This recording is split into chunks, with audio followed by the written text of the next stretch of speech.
Like I said, we face night seasons in life, and these seasons are not permanent.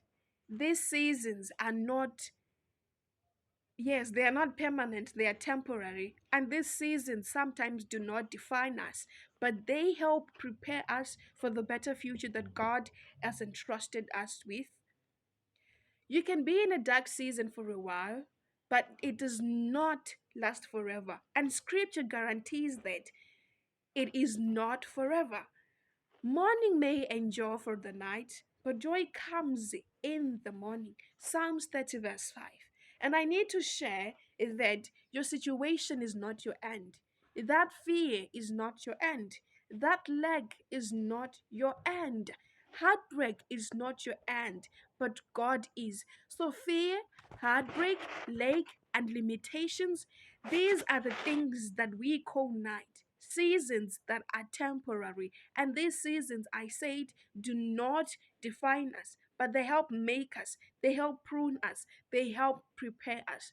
I want to share some people in the Bible that experienced night seasons but had their joy in the morning. The first person we have is Job. Job lost his children, he lost his health, and he lost his wealth. And through it all, he kept on believing. He kept on trusting God and having faith in God. And God restored him. And he did not just restore him, he gave him double of what he had. So we need to keep believing and having faith in our dark moments that though he slays us, in him we are still confident. Number two, we have Hannah. Hannah was barren. She was mocked because she had no child. She suffered years of deep sorrow. But later on, God blesses her and she gives birth to Samuel, who was Israel's greatest prophet. Yes, she had a night seasons of barrenness, but later on, we see God blessing her with the fruit of the womb. And number three, we have Joseph. Joseph was betrayed by his brothers, betrayed by his blood.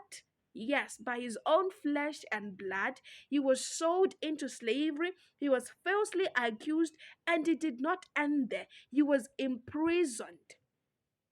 And these were his night seasons.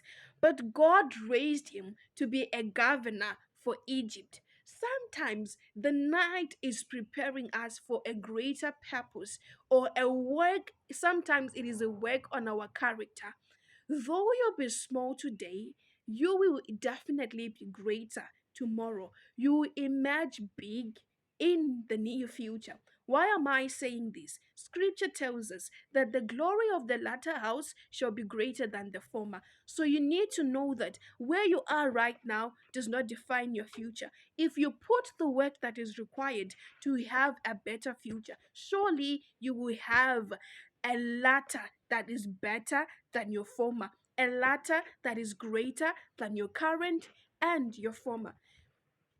I need you to know that you are seen by God and not by people. You are seen by God and not by the world. You matter to Him and you are not behind.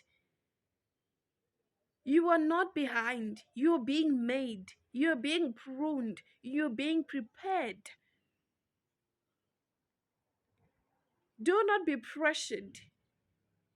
I do love pressure though. Pressure builds us. Pressure. When pressure is mounted on you, the good kind of pressure, if it's mounted on you, you will emerge big. You will do better. You will thrive for better.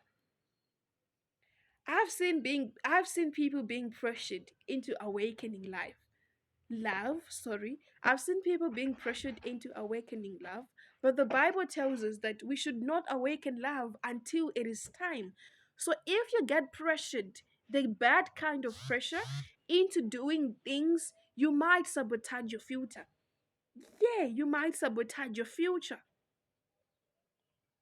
So do not be pressured and do not compare yourself to other people. You are God's own version of you. God is doing a work in you, and it will show that you've encountered God. It will show that the hand of the Lord is upon your life, just as it showed in the life of Joseph, in the life of Abraham, in the life of Elijah, in the life of Job, in the life of Hannah, in the life of Esther, it's going to show in your life as well.